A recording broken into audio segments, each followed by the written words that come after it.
Now we're starting this morning with something that's becoming hard to ignore. Across cities, roads meant to move people are turning unsafe. Different places but similar failures. Let's start with a few instances. Bengaluru, for instance, a busy highway caved in during peak traffic, and we'll try and pull out those visuals as well. There you go. Work was ongoing here, warning signs were missing, repairs came only after damage. In Delhi's Janakpuri, then, a motorcyclist fell into an open pit at night. Poor lighting and inadequate barricading. His family searched for hours before he was found. And let's not forget Noida. That's where all of this conversation first began. In the last few months, we've seen how this tech professional, a young guy, drove right into a water-filled trench. There were no signs, no reflectors, no barriers. Locals say the danger was known to one and all residing in the area. And unfortunately, these are not isolated incidents. On the Mumbai-Pune Expressway, a tanker accident brought traffic to a standstill. People were stuck for hours without basic facilities, as you can imagine. Updates came in late and, of course, clearance then took time. These aren't freak incidents. They point to a clear pattern. Too many agencies, too little monitoring, safety checks missing, action that starts only after something goes wrong, perhaps also lives lost. And it leaves us with some very seemingly basic questions. Who is responsible for safety on our roads? Why are hazards fixed only after a tragedy? Why are warning signs still treated as optional? And what exactly can be done? This conversation has been unending, but what more to do? Now, joining us this morning to break this down for us is Kiran, Bedi, former IPS officer and former Lieutenant Governor Puducherry, urban planner Chandrashekhar, Prabhu as well. Thank you so much. Good morning. Thank you so much for joining us this morning. Ms. Bedi, if we can begin with you. These cases show us the cost, the human cost of indifference. What does this say about how we continue to not prioritize public safety the way we're supposed to, especially in urban infrastructure projects? How misplaced are our priorities, Ms. Bedi? You know, to my mind, there is an absence of a culture of civility. Culture of civility is lacking. We're not talking of culture of civility. We are not celebrating civility, I think, and we've created whole generations where civility is meekness, civility is surrender. Civility means being defensive, or so. I think the message going is that we be proactive and take the initiative, deal with it, hit violence. Peace is not the promotion. Peace is not being promoted. The language of peace and non-violence and empathy and compassion, service, giving, these are values which are now outdated. They're getting outdated. Nobody talks about them because what is visible is glamour, glitter, positions, money, greed, visibility, show. I think the problem is people. Therefore, it's a choice the younger generations are making, that they don't find decent people being recognized better. What is being recognized is noise, violence, muscle power, money power, greed. So I think you talk of civility. That's not the culture. The culture is not being cultivated, and even if somebody cultivates, you're outdated. Right, Mr. Chandrasekhar, if I could just come to you on that as well. When we talk about the civic apathy that is leading to loss of lives, time and time again, these tragedies come to light. Do you think this is a lack of political will? Why are all our measures so reactionary in that case then? Of course, it's a lack of political will. And also, the people are totally fed up of, all this nonsensical talk of ethics and all that. Because those who talk of ethics, the moment the chance comes, occupy positions. So all this talk of ethics is only a ladder to go to power. Everyone wants to go to power. There is corruption that is increasing so much. So you talk about corruption, become popular, then take a position of power and become smug. Never in the history of the country has corruption been at the levels that we have seen it today. Earlier, we spoke about 2%, 5% of the budget. Now we are talking of 30, 40, 50% being taken. Why would the roads be clear? Why would there not be potholes? Because it's the contractors and the builders who are running the states, the nations, and they are bribing their way to all the politicians, and no one wants to talk about it. Everyone just talks about someone else, and today I'm talking about it. If I am popular, tomorrow someone gives me a position, I'll take a position, and then everything is hunky-dory. Yeah. So corruption is one big problem, Mr. Prabhu, and everyone's been in agreement to this, but little change is seen on ground. So what really can be done? Where are we lacking as a country, as a society, in taking that first step? We see FIRs being filed, we see a probe being initiated, but it's too late. Everything dies almost at an outrage. There's a lot of public cry, but we don't see that conversation really translate into concrete action. They are all bogus, furgy FIRs and all that, because the one who files the FIR and the one against whom the FIR is are both hand in glove. So where all this talk of filing FIR is just to keep the civil society quiet by saying we have done it and go and get the proof. Who gets the proof of corruption? Yeah. Everyone knows that when money is given and money is taken, they have sophisticated ways of ensuring that no one else is there. And when you say there is corruption, they say bring the proof. And the onus is on the person pointing out the corruption and asking him to go and file a case. And then, we tried it. We tried it in civil society. A lot of my students doing their masters, their PhD, they got together and they filed the cases.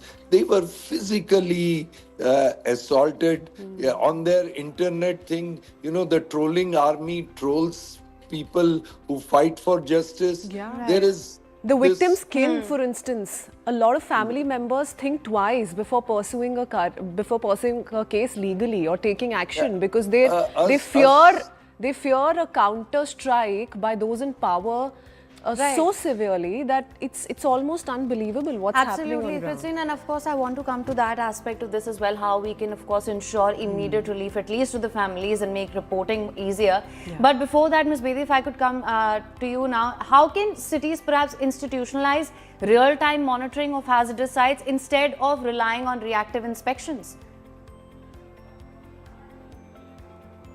Why not use drones? Why not use drones over the lakes? Why don't we use drones going over? And that's how you look at how things have been. So why should not have a drone evidence?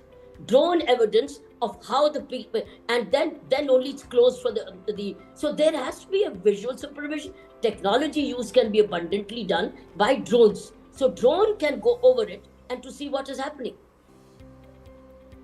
Mr. Prabhu, how would you respond to that? Would you want to add something to what Ms. Bedi's just said?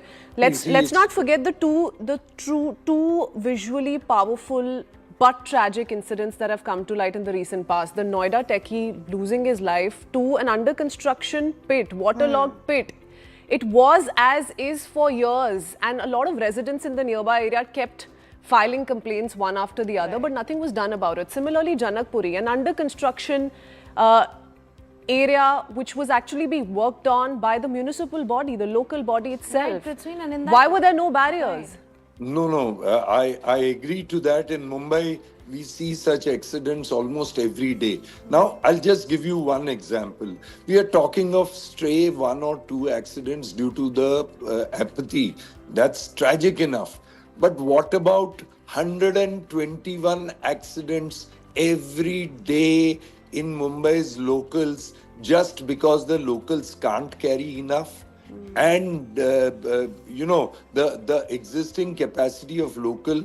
There are 7 million people traveling by local trains, and we are spending 1,85,000 crores on making the fancy metro lines, which the common man doesn't afford. I can afford it. I'm very happy that there are metro lines, but has that affected the lives of the common man? Sorry, no. The accidents by people being thrown off from the train due to overcrowding have been increasing by the day. We had given a scheme by which within 40,000 crores, the existing local network can be doubled. So at least we can ensure that people don't get thrown because of overcrowding. That was approved. The Planning Commission or Niti Aayog approved it. But then the lobby of the metro just said, no. The moment you make that more comfortable, what happens is people won't come to the metro. None of the metros are doing as many trips as has been promised on record. The Mumbai metro, which is between Bandra and Dahisar, on either side of the line, they promised that per day there will be 10 lakh commuters. So far, after so many Are you years, saying, Mr. Prabhu, urban planning is not the problem here? It's more to do with lack of proper execution. I think that's the larger point. No, it's not urban planning. You have wrong priorities. You see, you travel in train, I can travel in train, I can afford a metro, but my driver can't. The maid coming to my house can't.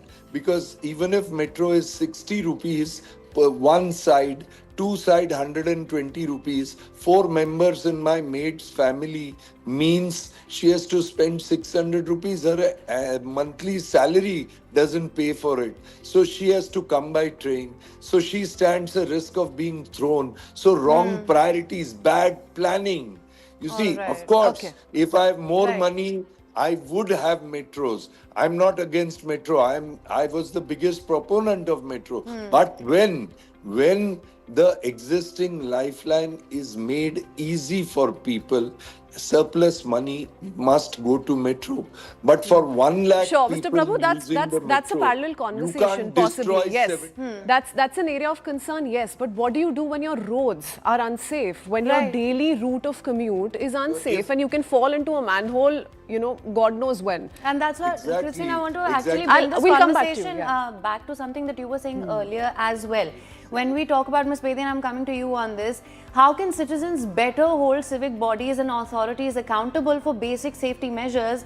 Why does it often feel like public complaints go unanswered until the tragedy strikes? As we saw in this Noida case as well, there were multiple complaints since the pandemic lockdown. Nothing happened there. See, the point is, if anybody sees a civic deficiency, everybody's duty bound to report. And the minimum they can do is call up 100. Call up 112 saying, I'm seeing an open train and I have personally not left it. I'm standing here, I've left something, or I'm in a rush, I have to catch the office or I have to take a flight, but I'm here. This is something immediately serious. So they can call up 100. They can call 112, and 112 need not say this is PWD work. No, they can pass it to the PWD control room, and control room must respond. But the traffic police can be informed, police control room can be informed, PWD control room can be informed, and there should be tracking of the complaint. Somebody senior in the department should be tracking complaints of the day before the day closes. Problem is, nobody complains. Things are left on their own, and there's no tracker, and there's no accountability, and nobody. So I think it's a tracking of the complaint, and control rooms should actually function. Problem is, we say we have a control room, but it doesn't function. It does not respond. We don't need to mechanize every control room. It should say, I'm PWD, or I'm here this department of DDA. Please leave your message, and there's a manual. Why can't we do manual when we have so much manpower? So I think this is what's happening. Nobody's complaining. and nobody see. So whenever somebody sees it, they just ignore it and drive by. So police, traffic police, police control room, and any citizen who sees it, everybody has a duty to pick up this complaint and respond. That is what is missing. And the contractors Absolutely. have to lose their licenses. The key is any contractor who does it loses their license and not Okay. brought back the way this engineer was brought Okay, back. but well, in this case, Ms. Bedi, a lot of complaints were short. In fact, they were written directly to the DM and unheard of. Nobody acted on it. So even if you're complaining, who's tracking the complaint, like you said, action needs to be then taken. A follow-up needs to be happening on ground. Mr. Prabhu, you wanted to make a quick point? Okay, I think we've lost him. Ms. Bedi, you know, as we're trying to wrap up this conversation, let's look at the possible solutions. What immediate enforceable changes would you recommend to ensure no family loses a loved one to such preventable negligence? Again, this is all preventable. If we have safety measures in place, if you know all of these danger areas are well barricaded, there are reflectors put in place, road safety is given priority, none of this would happen, can be avoided. Look, our officers, whether they are the field officers who are at the grassroots or the supervisors, are not walking the streets. They're not patrolling. They're not watching. They are not driving. They're just driving past. I think that is the key. Unless the municipal services, particularly the kind of, whether it's municipal corporation, whether it's PWD or others, unless they walk the streets, unless they drive past and check, it's like rechecking. Patrolling, it's called patrolling. It's not just police patrolling. It's also PWD patrolling. It's also municipal patrolling. Whether it's sanitation situation, left dirt, a pile up. Why a pile up? Why not have drone supervision while you also grassroots supervision, and you also continue to say, you observe anything, please call up number. If you don't remember 100, RPW number, call up police. Police is duty bound to inform the PWD control room because it's also a traffic hazard. Everything like this is a traffic hazard. It's as much a traffic police issue as the civic services. So and by the way, police control room vans. What about police control room vans if they observe something? Why should they not immediately? So which means everybody is the eyes and ears of civic society. And that is what, unless everybody pitches in and considers it as their responsibility, we will continue to lose lives. A lot of times, you know, we see effort on part of individuals and no action is taken, and which I think is the biggest problem here, don't you think? A lot of times people complain, a lot of times people are out there just going about their daily routine, and look, they end up falling into that ditch, losing their lives. Where is their fault exactly? And people have in many cases raised it with authorities, with local bodies, and no action I think whatsoever. it all just comes back to the feedback loop that Ms. Bedi was also talking about. How do you track this once you've made that complaint? But of course, like you mentioned, in the Noida case, that's not the case at all. Then what happens in those sort of cases where people are repeatedly following up on complaints? And let's not forget, proper urban planning is also necessary, and that's not quite happening. There are cities who've been able to pull But this also off. there's this factor of predictability. Can you just predict when you're driving that there will be a ditch somewhere in your route, especially a route that you take perhaps regularly? Let's hope for change, and let's hope this story changes for India for better. Thank you so much to our guests. But for now, we quickly need to shift our focus to the person who's already with us. Some people remember train for medals, some train for finish lines. Sufia Sufi trains for distance that most of us won't even attempt. Now she just completed one of the toughest